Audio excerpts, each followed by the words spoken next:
El libro negro de la humanidad, crónica de las grandes atrocidades de la historia. Matthew White.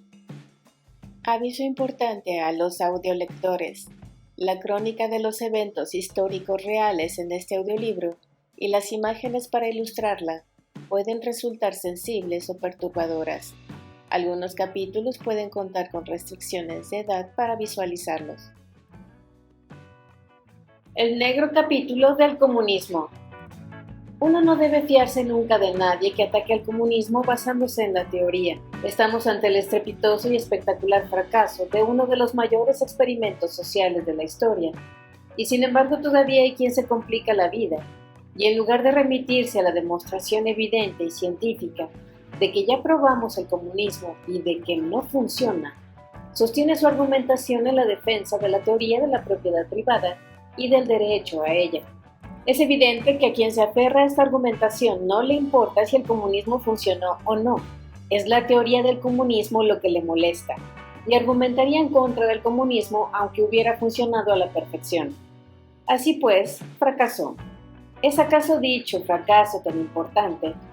Los dinosaurios desaparecieron y Roma se desmoronó, pero ambos duraron y prosperaron mucho más tiempo del que puedan esperar hacerlo cualquier otra especie e institución. El comunismo duró más tiempo que el fascismo, que el jazz, que John Wayne, que Bonanza y que la General Motors Corporation. Por desgracia, el problema con el comunismo no es el mero hecho de no haber logrado durar para siempre. El mayor problema del comunismo radica en que todos los regímenes comunistas de la historia mataron ingentes cantidades de sus propios ciudadanos.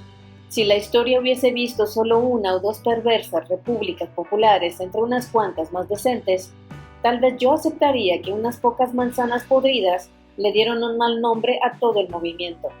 Pero cuando la muerte y la destrucción han seguido a todos y cada uno de los regímenes comunistas que se hayan constituido a lo largo de la historia, uno diría que hay algún fallo en algún punto del sistema.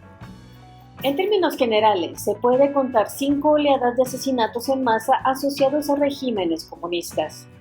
1. Todo empezó con una guerra civil en cuyo transcurso los rebeldes marxistas le arrebataron el control del poder a un régimen autoritario y brutal. Durante esta primera etapa de cambio de régimen, los comunistas solían ser preferibles al status quo anterior. Los comunistas educaban, compartían, proporcionaban asistencia médica gratuita y dispensaban auténtica justicia equitativa cuando arbitraban en las disputas. Mientras tanto, los dictadores a los que intentaban derrocar saqueaban, violaban y vendían la justicia al mejor postor. Merece la pena destacar que el comunismo, a diferencia del fascismo, la sharia estricta y otras formas de opresión, nunca se han hecho con el control de una democracia libre. Votar parece inmunizar a una sociedad en contra del comunismo. Guerra Civil Rusa, 1918-1922, 9 millones de muertos. Guerra Civil China, 1927-1949, 7 millones. Guerra de Vietnam, 1959-1975, 3.5 millones en Vietnam. Yugoslavia, en la Segunda Guerra Mundial, de 1940 a 1945, 1.400.000. Guerra Civil de Camboya, 1970 a 1975, 600.000. Nicaragua, de 1972 a 1979, 30.000. Cuba, 1955-1959, 5.000.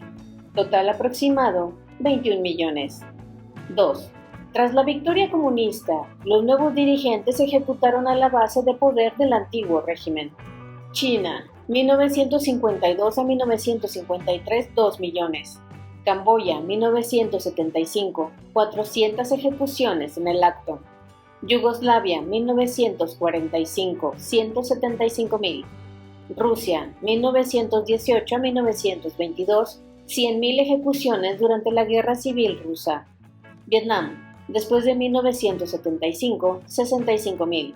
Mongolia, de 1936 a 1938, 35.000. Polonia, 30.000. Bulgaria, 20.000. Cuba, 1959 a 1960, 5.000. Total aproximado, 3 millones. 3. A lo anterior siguieron la redistribución de la tierra, los reasentamientos de población, y la reestructuración de la economía que en general resultaron ser una gran equivocación y desembocaron en el hambre generalizada. China, gran salto adelante, 1959-1962, 30 millones de muertos a consecuencia de la hambruna. Unión Soviética, 1932 a 1933, 7 millones. Corea, de 1995 a 1998, 2 millones. Etiopía, 1 millón. Camboya, 1975 a 1979, 800,000. Total aproximado, 41 millones. 4.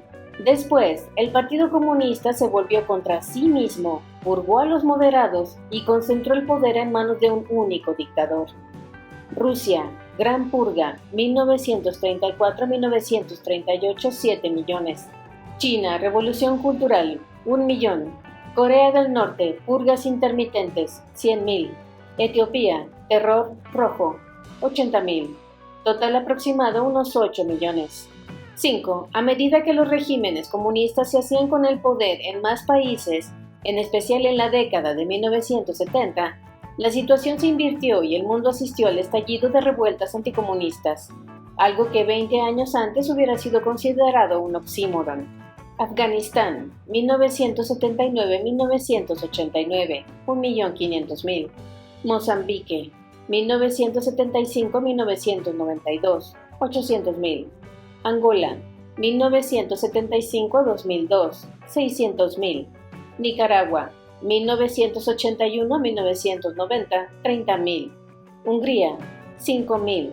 Total aproximado, 3 millones. Una vez agotado el recorrido de las purgas y muertos los primeros ideólogos, el régimen comunista medio se asentó en una burocracia despaciosa y corrupta que poco a poco fue perdiendo el control sobre el pueblo y que acabaría entregando su poder sin oponer resistencia. No todos los regímenes comunistas pasaron por estas 5 fases. Algunos de ellos tienen una historia más sencilla, algunos la tienen más complicada. Aunque en todos ellos y en el telón de fondo en segundo plano, mucha gente moría en campos de concentración y cárceles. Aquellos lectores que prefieran los totales desglosados por países, les presento aquí unos cálculos razonables de la cantidad de personas que murieron bajo los regímenes comunistas, ejecutados en los campos de trabajo y debido a las hambrunas, a las limpiezas étnicas y a las huidas desesperadas en pateras que hacían agua. China, 40 millones. Unión Soviética, 20 millones. Corea del Norte, 3 millones. Etiopía, 2 millones. Camboya, 1.700.000. Vietnam, 360,000 después de 1975. Yugoslavia, 175,000. Alemania Oriental, 100,000. Rumania, 100,000. Vietnam del Norte, 50,000. En el interior del país de 1954 a 1975. Cuba, 50,000. Mongolia, 35,000. Polonia, 30,000. Bulgaria, 20,000. Checoslovaquia, 11,000. Albania, 5,000. Hungría, 5,000. Total aproximado, 70 millones. En este total aproximado no se incluyen los 20 millones de muertos de las diversas guerras civiles que llevaron a los comunistas al poder, ni tampoco los 11 millones que murieron en las guerras por poderes de la Guerra Fría. Los dos bandos de este conflicto son seguramente igual de culpables, hasta un cierto punto, de estas muertes. Estas dos categorías en cierto modo se solapan, así que una vez descontadas estas duplicaciones, parece que unos 26 millones de personas murieron en guerras inspiradas por el comunismo. Habida cuenta que el número total de muertos a consecuencia del comunismo supera probablemente el total de muertos de la Segunda Guerra Mundial, el lector se estará preguntando ahora por qué no coloco al comunismo en el primer lugar de mi lista de atrocidades. Si no lo hago es porque en general considero que cada régimen es único y que todo el movimiento comunista es demasiado dilatado para que podamos considerarlo un único acontecimiento. Si concentrara en un solo grupo a todos los regímenes comunistas para hacer de ellos un nuevo número 1, tendría que suprimir los capítulos sobre Mao, Stalin, Pol Pot y Kim Il-sung. El fin. En contraste con sus colosales fracasos en materia de agricultura, la industria pesada constituyó un éxito generalizado del comunismo. Durante la era de las grandes economías manufactureras, cuando el mundo moderno giraba en torno de proyectos gigantescos tales como presas, plantas energéticas, minas de carbón y fundiciones de acero, a los comunistas les resultó fácil movilizar la mano de obra y los recursos suficientes para ponerse al mismo nivel que Occidente, lo que significó que los urbanitas que tuvieron la suerte de sobrevivir a las purgas y a las hambrunas vieron mejorar su nivel y su esperanza de vida. No obstante, una vez que los ciudadanos tuvieron cubiertas sus necesidades vitales, las economías de planificación centralizada demostraron carecer de la flexibilidad necesaria para predecir y satisfacer las pequeñas y veleidosas demandas de bienes de consumo, una falta de flexibilidad que desembocó en el despilfarro de excedentes, en productos de baja calidad, chapuzas y carestías. La escasez constante significaba que solo aquellos que tenían amigos influyentes podían adquirir bienes y servicios, una situación que creó resentimiento y cinismo en un sistema que se suponía basado en el idealismo y en la solidaridad. El desplome del comunismo se retrasó casi una década, porque tras el vertiginoso aumento del precio del crudo en la década de 1970, las exportaciones de petróleo inyectaron grandes cantidades de dinero procedente de Occidente en la Unión Soviética, pero al final, ni siquiera eso bastaría. En cuanto los reformistas permitieron que el pueblo eligiera qué sistema preferían, nadie eligió mantener el status quo.